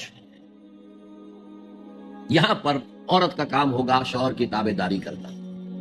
میں تو حیران ہوا تھا جب میں نے اخبار میں پڑھا، جب سارا فرگوسن اور پرنس اینڈریو کی شادی ہونے والی تھی، اور یہ سارا فرگوسن جو تھی بڑی نٹکھٹ قسم کی عورت تھی، لڑکی تو کیا تھی، وہ عورت تھی. تو اس کا ایک انٹرویو آیا تھا شادی سے پہلے.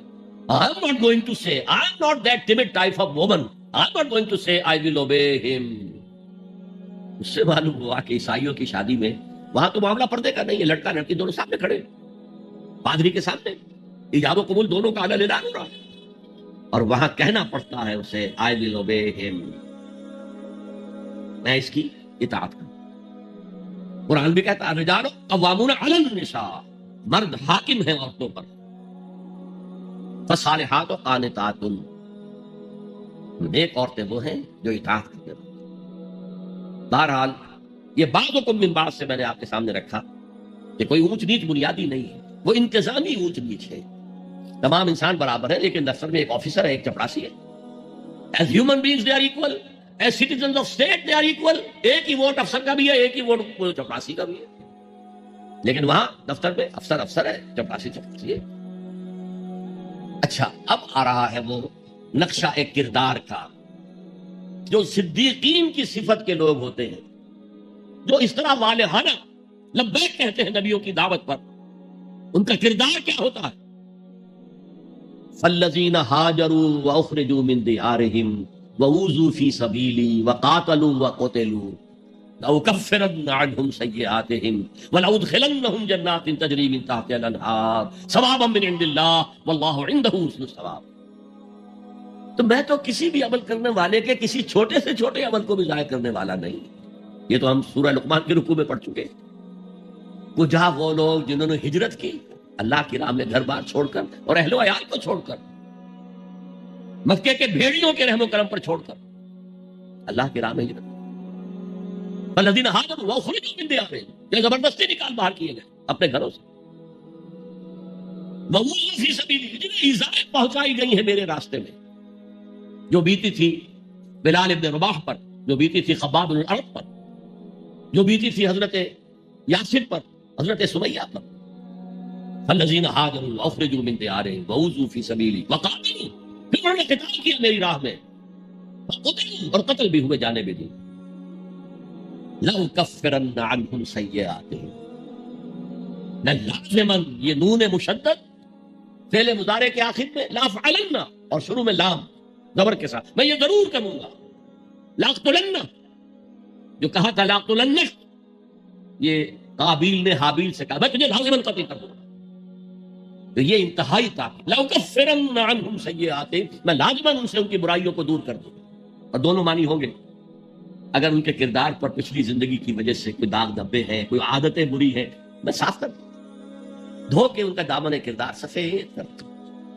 اور ان کے نامہ اعمال پر اگر کوئی دھبے لگے ہوئے ہیں، کوئی خطاؤں اور گناہوں کا کوئی داغ لگے ہوئے ہیں، انہیں بھی دھو دوں گا، لَأُكَفِّرَنَّ عَنْهُمْ سَيِّئَاتِهِمْ وَلَأُدْخِلَنَّهُمْ، اور لازماً داخل کروں گا ان سب کو جنات تجری من تحتها الانہار، ان باغات میں جن کے نیچے ندیاں بہتی ہوں گی، ثوابا من عند اللہ واللہ عنده حسن الثواب، اور یہ بدلہ ہوگا اللہ کے پاس سے، اور یقیناً اللہ ہی تو ہے جس کے پاس بہترین بدلہ ہے۔ تم اپنے آپ کو اولاد میں انویسٹ کر دیتے ہو، اپنی پوری جوانی کی قوتیں اولاد کے اوپر صرف کر دیتے ہو، اولاد کتنی ایسی ہے جو والدین کی خدمت کرے پھر بڑھاپے میں، کوئی بدلہ دے سکتی؟ ہاں، اللہ کے لیے جو کرو گے اس کا بدلہ محفوظ ہے، اور کسی کے لیے جو بھی کچھ کرو، انگلستان کی ہسٹری میں آتا ہے کوئی ایک وزیر تھا بادشاہ کا، اور وہ بڑا خزانے کو بھرنے کے لیے کسی کو سادہ کرو، تم بڑے بخیل معلوم ہوتے ہو، تمہارے پاس بہت پیسہ ہوگا، دو بادشاہ کے لیے اتنے پیسے نکالو، اور کسی کو دیکھا ذرا اچھے لباس میں اور جاہو حشمت میں، تمہارے پاس بڑی دولت ہے، نکالو، خزانہ بھر دیا۔ بڑھاپے میں وہی بادشاہ جو ہے اس نے اسے جیل میں ڈالا، تو اس نے کہا had I served God as I served the king، اگر میں نے خدا کی وہ خدمت کی ہوتی جو میں نے بادشاہ کی ہے، تو وہ مجھے میرے اس بڑھاپے کی عمر میں اس طرح ذلیل و خوار نہ کرتا۔ کون بدلہ دے گا؟ واللہ عنہ، یہ بھی حسر کا اسلوب ہے، یہ زید عالم ہے، اور بھی ہو سکتے ہیں، زید ہی عالم ہے، باقی نہیں ہے، واللہ عنہ، یقیناً صرف اللہ کے پاس ہے حسن ثواب، اچھا بدلہ، بھرپور بدلہ، پورا کا پورا بدلہ، وہ صرف اللہ کے پاس ہے۔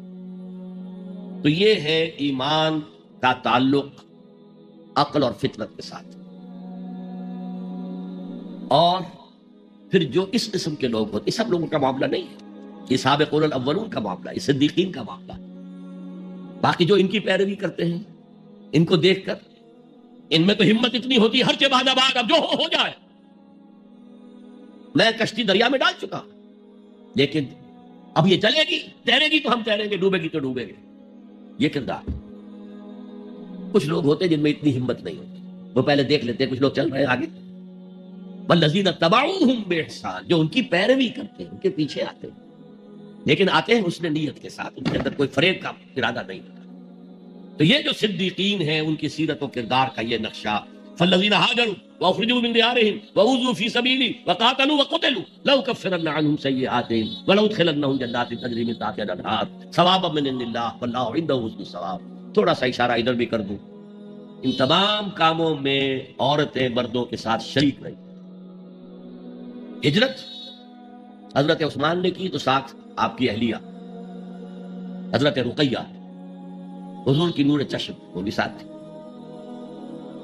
ابو سفیان کی بیٹی ام حبیبہ اپنے شوہر کے ساتھ تھی، ہجرت میں شریک ہے مرد اور عورتیں۔ یہ دوسری بات ہے کہ وہاں جا کر حبشہ میں ان کا شوہر مرتد ہو گیا، عیسائی ہو گیا، شراب کا بہت رسیہ تھا، ویسے شراب حرام نہیں تھی ابھی اسلام میں بھی، لیکن اسے وہ ملتی نہیں تھی جب تک کہ وہ عیسائیوں کے ساتھ ان کی مجلس میں شریک نہ ہو.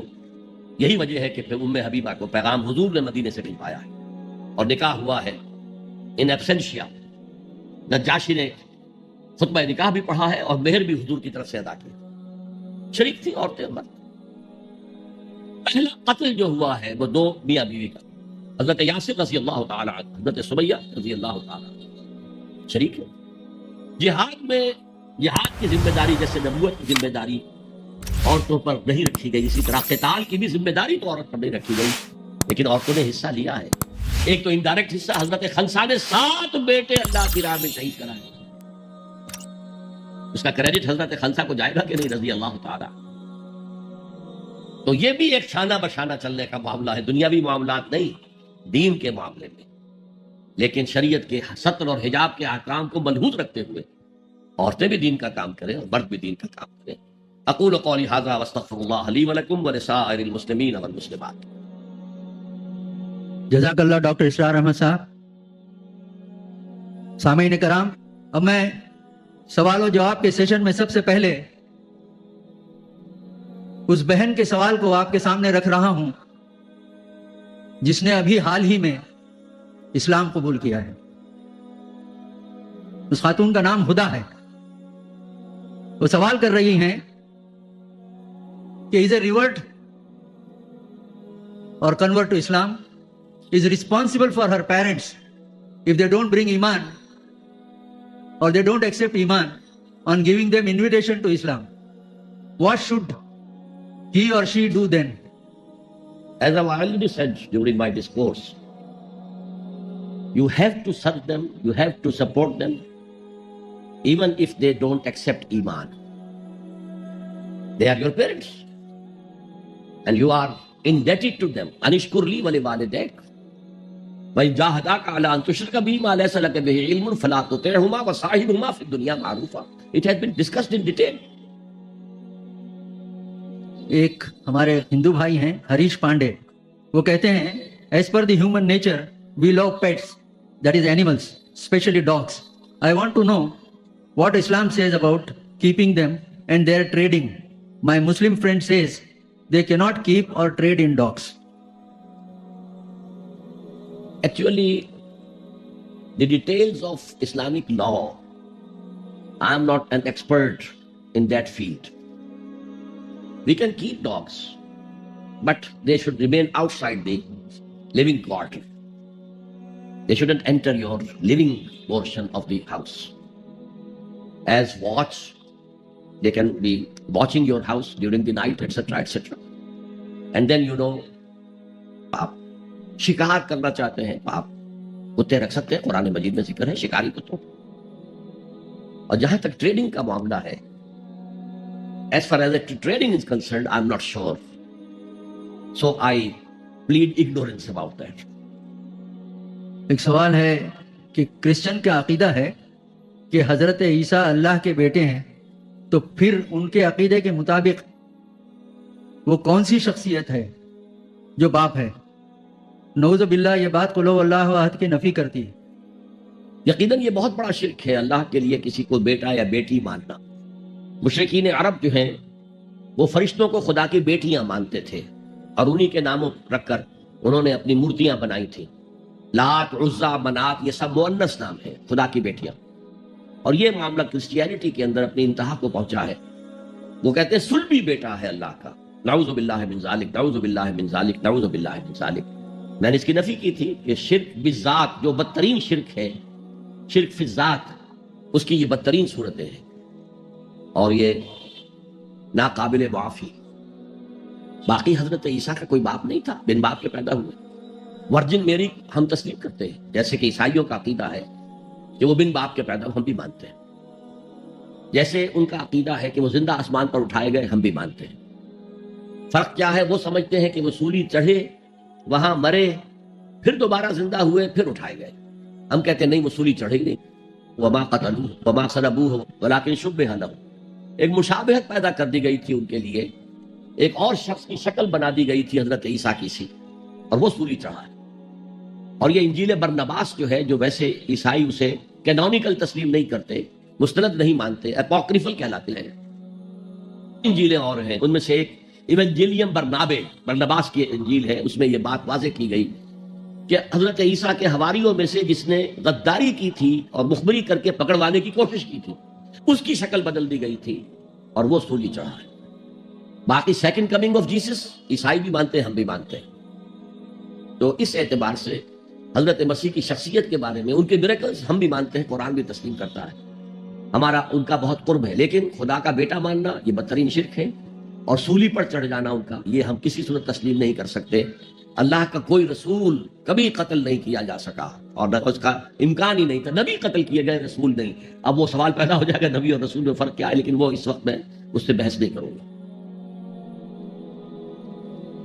ایک خاتون کا سوال ہے، صدف صدیقی، جزاک اللہ خیر، آپ سے یہ سوال ہے کہ اگر والدین ضعیف و کمزور ہوں اور ہمیں اپنے شوہر کا حکم ماننا چاہیے یا اپنے والدین کی خدمت کرنی چاہیے؟ جیسا کہ آپ نے کہا تھا کہ شوہر کا حکم نہ ماننے والی عورت کے لیے طلاق کا راستہ کھلا ہے، ایسے حالات میں ہمیں کیا کرنا بہتر ہے؟ دیکھیے، اپنے شوہر سے کوئی بات منوا لینا پرسویشن کے ذریعے سے، اپیل کے ذریعے سے، دلیل کے ذریعے سے، یہ کوئی ناممکنات میں سے نہیں ہے۔ اس میں بغاوت کا عنصر نہ ہو، اس میں کوئی بہت زیادہ جو ہے ڈس رسپیکٹ شوہر کے لیے نہ آ رہی ہو، تو آپ شوہر سے بات منوا سکتی ہیں، کوشش کریں، جد و جہد کریں۔ خاص طور پر اگر آپ ہی ہیں، صرف ایک بیٹی ہی ہے اور کوئی بیٹا ہے ہی نہیں، کوئی بیٹی اور ہے نہیں، تو میں یہ سمجھتا ہوں کہ کوئی سلیم الفطرت انسان نہیں روکے گا اپنی بیوی کو کہ وہ اپنے والدین کی خدمت کرے۔ البتہ اگر معاملہ اس انتہا تک آ جائے کہ وہ سختی کے ساتھ روکے اور حکم دے، تو پھر راستہ کھولا ہے، تو ٹھیک ہے، آپ کا راستہ ہے، میرا ہے، والدین کا حق ہے وہ میں ادا کروں گی۔ بدقسمتی سے ہمارے معاشرے میں طلاق کو بے انتہا برا چیز سمجھ لیا گیا ہے۔ یہ ہم پر عیسائیت کا بھی اثر ہے، ہندو مت کا بھی اثر ہے، اور طلاق مطلقہ عورت کے بھی دوسرے نکاح کا کوئی سوال ہی نہیں۔ اگر کوئی مطلقہ عورت یا بیوہ عورت نکاح ثانی کرتی ہے تو اس پر بھی فقرے چست کیے جاتے ہیں، اس سے رہا نہیں گیا، یہ بیٹھ نہیں سکی وغیرہ وغیرہ۔ اس لیے عورتیں عام طور پر اس سے بچتی ہیں۔ ہمیں جو اسلامی اسپرٹ ہے اس کو رکھنا چاہیے۔ انکحوا الایام منکم، بیواؤں کا نکاح کرو، تو یہ فرض ہے، لازم ہے۔ عرب ممالک میں آج بھی کوئی بھی رکاوٹ نہیں ہوتی، اور قرآن مجید میں بھی ایک جگہ پر سورہ نساء میں کہا گیا ہے کہ اگر تمہارا معاملہ آپس میں نہیں نپٹا تو ٹھیک ہے، علیحدہ ہو جاؤ، کوشش کرو حتی الامکان کے نباہ ہوتا رہے۔ لیکن اگر کسی وجہ سے مزاج ہی نہیں مل رہے، ہر وقت کی کھٹپٹ ہے، اور کوئی جو ہے میڈیشن، حکم من اہلہ و حکم من اہلہا، ایک حکم اس کے بیوی کے رشتہ داروں میں سے، ایک حکم جو ہے شوہر کے رشتہ داروں میں سے، وہ بیٹھ کر کسی طرح معاملہ سلجھائیں، نہیں سلجھتا تو علیحدہ ہو جاؤ۔ اللہ تعالیٰ دونوں کے لیے کوئی بہتر شکل پیدا کر دے گا۔ گویا کہ ایک طرح کی پرسویشن ہے کہ بندے نہ رہو زبردستی، چاہے نہ تمہارے مابین محبت ہے، نہ موافقت ہے مزاج کی، ہر وقت کی کل ہے، ہر وقت کا جھگڑا ہے، ہر وقت کی جو ہے وہ میں تو ہو رہی ہے، تو اولاد پر بھی منفی اثر پڑ رہا ہے، ان کا کردار جو ہے وہ منفی قسم کا بنے گا، اس سے بہتر ہے طلاق۔ سید احمد اقبال سائنٹسٹ ہیں، یہ کہتے ہیں کہ بعض دفعہ عقل کی رہنمائی بلکہ گمراہی فطرت کے خلاف ہوتی ہے، اور بلا شبہ اس سے ایمان میں خلل پڑتا ہے اور شیطان وسوسوں میں ڈال دیتا ہے۔ تو ایسی صورت حال میں کیا رخ اختیار کرنا چاہیے؟ ایک شعر بھی انہوں نے کہا ہے پرویز شاہدی صاحب کا، وہ کہتے ہیں کہ جنوں کی رہبری میں عقل منزل تک پہنچتی ہے، وہ شہرت پا نہیں سکتا جو رسوا ہو نہیں سکتا۔ جنوں کی رہبری جو ہے یہاں پر میرے نزدیک اچھے الفاظ نہیں ہیں۔ عشق، جو میں نے کہا عربی میں، قرآن میں، حدیث میں لفظ عشق نہیں آیا، فارسی شاعری میں عشق ہے۔ شاد باد عشق خوش سودائے ماں، تو یہ اللہ کی محبت جو میں نے آیت سنائی آپ کو، والذین آمنوا اشد حبا للہ، یہ محبت خداوندی ہے جو منزل تک پہنچائے گی۔ گزر جا عقل سے آگے کہ یہ نور چراغ راہ ہے، منزل نہیں ہے۔ بہت پیاری تمثیل ہے، یہ راستہ تو دکھاتی ہے، ادھر پوائنٹ کر دیتی ہے کہ ادھر ہے، لیکن یہ منزل تک پہنچا نہیں سکتی۔ تو اس اعتبار سے لیکن جو مسلمان ہے اس کے لیے تو پھر معیار ہو گیا ہے کتاب و سنت۔ اس کسوٹی پر ہر چیز کو پرکھیے، اگر اس کے خلاف کوئی بات ذہن میں آ رہی ہے تو اسے وسوسہ شیطانی سمجھیے، لاہور پڑھیے، اس کو جھٹک دیجیے، اسے زبان پر بھی نہ لائیے، اس لیے کہ جب تک وسوسے کو آپ زبان پر لا کر بیان نہیں کرتے کوئی گرفت نہیں ہے، اس لیے کہ شیطان کو یہ اختیار اللہ نے دے رکھا ہے، الذی یوسوس فی صدور الناس، وسوسہ اندازی وہ کرتا ہے، لیکن یہ کہ آپ اس کے وسوسے کو قبول کرتے یا نہیں کرتے یہ آپ کا اختیار ہے۔ تو اس اعتبار سے وہ عقل جو فطرت سے آزاد ہو گئی ہو وہ در حقیقت گمراہی کی طرف تو لے کر جائے گی. میں نے تو آپ کو بتایا ہے کہ اگر فطرت کی رہنمائی نہیں ہے تو عقل جو ہے، جو فلسفہ خالص ہے، عقل خالص، وہ تو سکیپٹسزم اور ایگنوسٹسزم یہ اس کی فطری منزل ہے، لاجیکل، وہ لازم ایگنوسٹسزم یا اور ارتیابیت کے تحت جا کر اس کا واسطہ پڑ جائے. عرفان صاحب ہیں، آپ کا سوال ہے، آپ نے کہا والدین کافر مشرک ہیں تو ان کے لیے دعا کرو، کیا ان کے مر جانے کے بعد بھی ان کے لیے دعا کی جا سکتی ہے؟ نہیں، میں نے یہ نہیں کہا کہ اگر والدین کافر اور مشرک ہے تو ان کے لیے دعا کرو. دعا کی اجازت نہیں ہے. ان کی خدمت دنیا میں کرو، دنیا میں ان کی ضرورتیں اگر ہیں تو پوری کرو، ان کی خدمت کرو. یہ تو ہے صاحبہما فی الدنیا معروفا، دنیا میں ان کے ساتھ بھلے طریقے پر رہو، معروف انداز میں رہو، لیکن ان کے لیے مغفرت کی دعا آپ نہیں کر سکتے. تو ابھی زندہ ہے تو ان کے لیے ہدایت کی دعا کی، اللہم اہدہما، اے اللہ ان دونوں کو ہدایت دے، اس کی دعا کیجیے. لیکن یہ کہ ان کے لیے مغفرت کی دعا آپ نہیں مانگ سکتے. محمد فاروق عثمان صاحب پیشے سے ملازمت کرتے ہیں. آپ نے فرمایا کہ لقمان ایک ایسے شخص کی مثال ہے جس تک کوئی شریعت نہیں پہنچی، پھر نماز قائم رکھنے کی وصیت کیسے فرمائی؟ یہ تو میں اپنے خطاب میں بیان کر چکا ہوں کہ نماز سے مراد آپ اپنی نماز نہ سمجھیے. اللہ کو پہچان لیا، اس کی توحید کو پہچان لیا.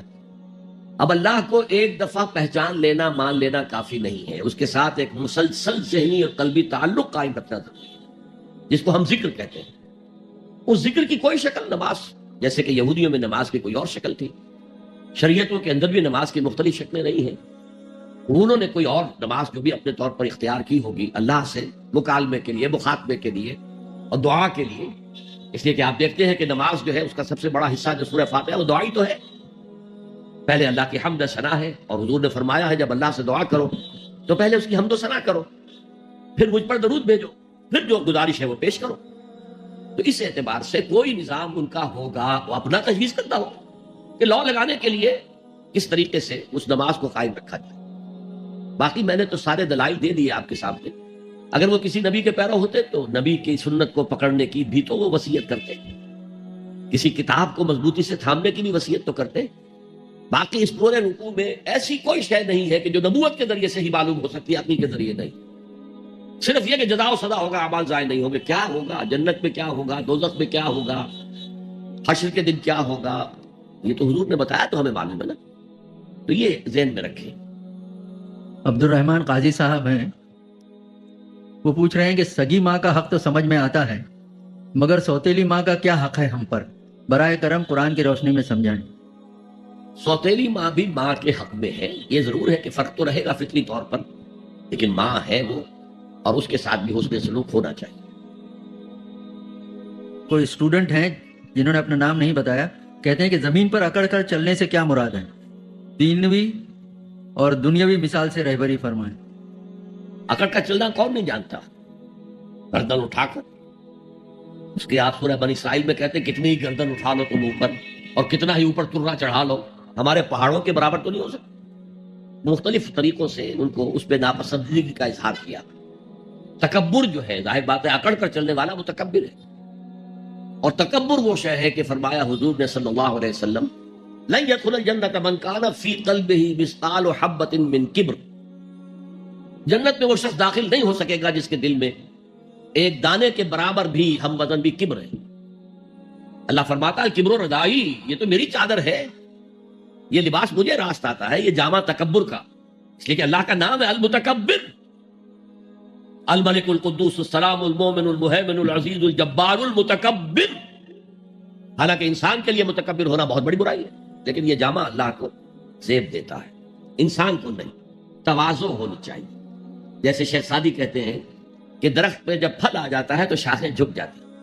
اسی طرح اگر اللہ نے تمہیں کو نیکیوں کی توفیق دی ہے یا علم حاصل کرنے کی توفیق دی ہے تو تمہیں جھک جانا چاہیے، لوگوں کے سامنے تواضع کے ساتھ پیش آنا چاہیے، نہ یہ کہ ان سے نفرت کرو، ان کی تحقیر کرو اور اپنے آپ کو کوئی بڑی شے سمجھو.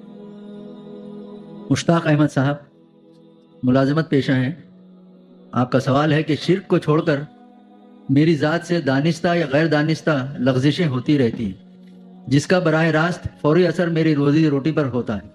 توبہ کرتا ہوں